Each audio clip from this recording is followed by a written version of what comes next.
எதிர்பாரா வகையிலே இப்படிப்பட்ட நிகழ்கின்றன. இதை சகித்துக் கொள்ள முடியவில்லை. மிகுந்த வேதனை அளிக்கிறது. இது போன்ற சம்பவங்கள் நடைபெறாமல் தடுக்க வேண்டும். அதற்கேற்ப அரசு உரிய கண்காணிப்பு நடவடிக்கைகளை மேற்கொள்ள வேண்டும். அதை கண்காணிக்க தவறினால், கட்டுப்படுத்த தவறினால் அது சட்டம் ஒழுங்கு பிரச்சனையாக மாறும் என்கிற கவலை அளிக்கிறது. ஒசூரிலே நடந்த இந்த கொடூர சம்பவத்தை விடுதலை சிறுத்தைகள் கட்சி வன்மையாக கண்டிக்கிறது. இந்து சமய அறநிலையத்துறையின் கீழ்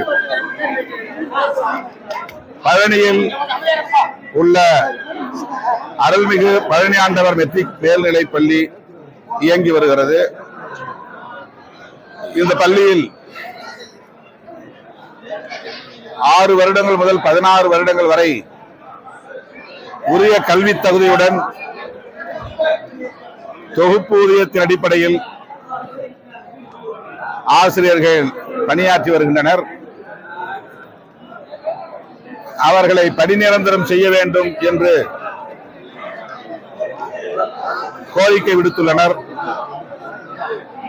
2021 செப்டம்பரில் நடைபெற்ற சட்டமன்றத்தில் இந்து சமயம் மற்றும் அறநிலையங்கள் துறையை சார்ந்த அமைச்சர் இது தொடர்பான அறிவிப்பை சட்டமன்றத்திலேயே செய்துள்ளார். திருக்கோயில் பள்ளிகள் மற்றும் கல்லூரிகளில் உள்ள ஆசிரியர் மற்றும் ஆசிரியர் அல்லாத காலி பணியிடங்கள் நிரப்பப்படும். மேலும் 5 ஆண்டுகளுக்கு மேலாக தொடர்ந்து பணியாற்றி வரும் தற்காலிக ஆசிரியர்கள் மற்றும் இதர பணியாளர்கள் பணி நிரந்தரம் செய்யப்படுவார்கள். இதன் மூலம் 496 ஆசிரியர்கள் மற்றும் இதர பணியாளர்கள் பயனடைவார்கள் என்று சட்டமன்றத்திலேயே அமைச்சர் அறிவிப்பு செய்திருக்கிறார். இதனை ஆசிரியர்கள் மேற்கோள் காட்டி பழனி ஆண்டவர் மெட்ரிக் மேல்நிலைப் பள்ளியிலே பணியாற்றி வரும் தொகுப்பூதிய ஆசிரியர்களை பணி நிரந்தரம் செய்ய கோரிக்கை விடுத்துள்ளனர். மாண்புமிகு அமைச்சர் அவர்கள் இந்த கோரிக்கையை கனிவோடு பரிசீலிக்க வேண்டும். அவர்களை பணி நிரந்தரம் செய்து உதவ வேண்டும் என்று விடுதலை சிறுத்தைகள் கட்சியின் சார்பில் கேட்டுக்கொள்கிறேன். பழனிமலை அடிவாரத்தில்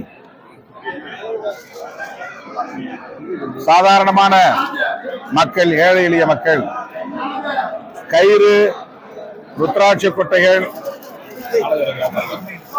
மற்றும் பை போன்ற பொருள்களை விற்பனை செய்து பிழைப்பு நடத்தி வருகிறார்கள். அவர்கள் எந்த ஆக்கிரமிப்பையும் செய்யவில்லை. பகலில் வியாபாரம் செய்துவிட்டு இரவில் அவர்கள்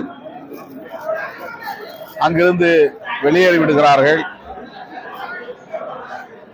நீதிமன்ற ஆணை என்கிற பெயரில் அந்த சாலையோர வியாபாரிகள் வியாபாரம் செய்ய விடாமல் தடுக்கப்படுகின்றனர்.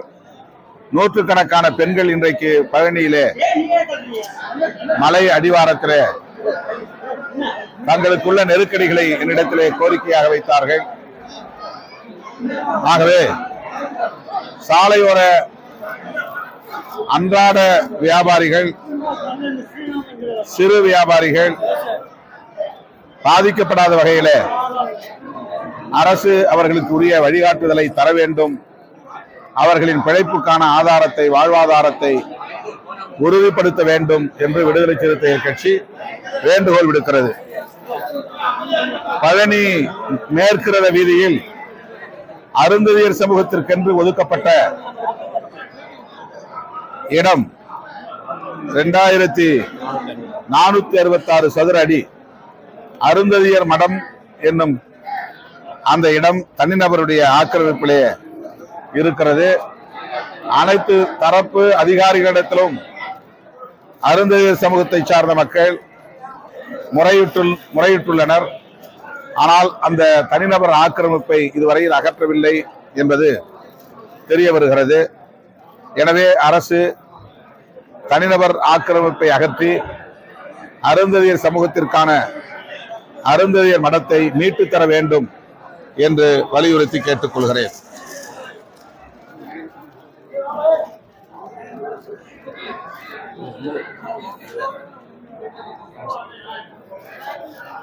வேற என்ன கொஸ்டின்? சார், இப்ப வந்து தமிழகத்துல வந்து இருக்கிறவங்க தான் வந்து ஆளுங்கட்சியா இருக்காங்க, ஆதரவு தலித்துக்கும் வந்து ஆட்சியில பங்கு கொடுக்கணும் அவர் வலியுறுத்தி இருக்காரு. தமிழகத்தில் ஒருத்தர் மட்டுமே ஆட்சி அமைச்சிருக்காங்க, அது தலித்துக்கும் பங்கு கொடுக்கணும். ஆட்சி என்பது மக்கள் அளிக்கிற தீர்ப்பு. என்றைக்கு தமிழ்நாட்டு மக்கள் விடுதலை சிறுத்தைகளின் மீது நம்பிக்கை வைக்கிறார்களோ அன்றைக்கு விடுதலை சிறுத்தைகள் கட்சிக்கு ஆட்சி அதிகாரத்தை ஒப்படைப்பார்கள். அவர் தன்னுடைய விருப்பத்தை வெளிப்படுத்தி இருக்கிறார், அவ்வளவுதான். ஆட்சி அதிகாரம் என்பது நம்முடைய உழைப்புக்கும் அர்ப்பணிப்புக்கும் மக்கள் அளிக்கிற ஒரு அங்கீகாரம். அதை நோக்கி நாங்கள் பயணப்படுகிறோம் அல்லது போராடுகிறோம் என்பதை சுட்டிக்காட்டும் வகையிலே அவர் கருத்து சொல்லியிருக்கிறார் என்று நான் கருதுகிறேன்.